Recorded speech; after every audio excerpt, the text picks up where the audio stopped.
अखन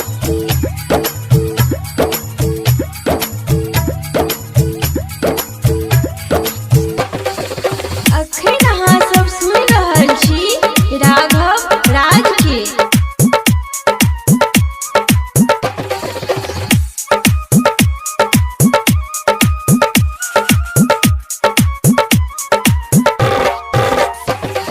music by DJ Guddu Raj. presented by Kanchan Recording Studio, Asapur, Tower Chowk, Darbhanga।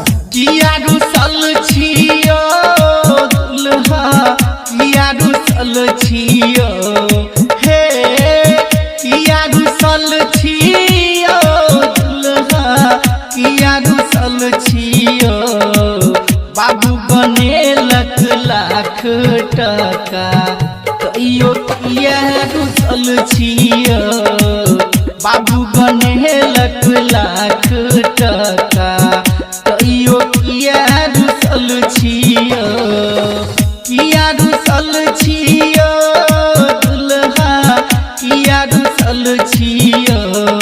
हाँ किया रुसल छियो दुल्हा, किया रुसल छियो। बाबू बनेलक लाख टका, कहियो किया रुसल छियो। बाबू बनेलक लाख टका, कहियो किया रुसल छियो।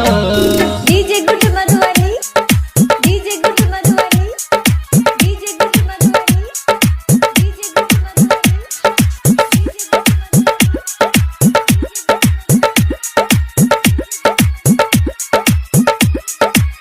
Presented by Kanchan Recording Studio, Asapur, Tower Chowk, Darbhanga।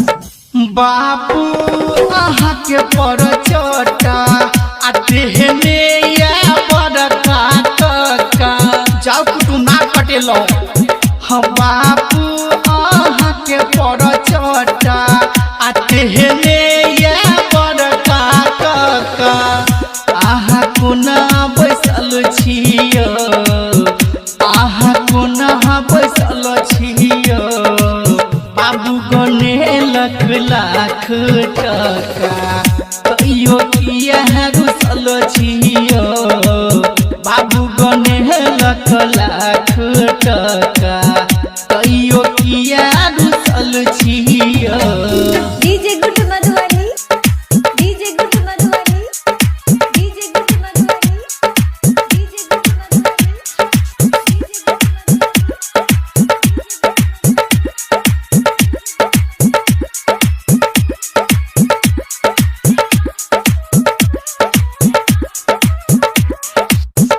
मैयो अहाँ के नटिनिया, अच्छा कर चला भैया बनिया होयो। मैयो अहाँ के नटिनिया, अच्छा कर चला भैया बनिया। कौन जाल में फसल छियो, कौन जाल में फसल छियो। बाबू बनेलक लाख टका, कहियो किया रुसल छियो। बाबू बनेलक लाख टका, कहियो किया रुसल छियो। डीजे गुड मधुबनी, डीजे गुड मधुबनी, डीजे गुड मधुबनी, डीजे गुड मधुबनी, डीजे गुड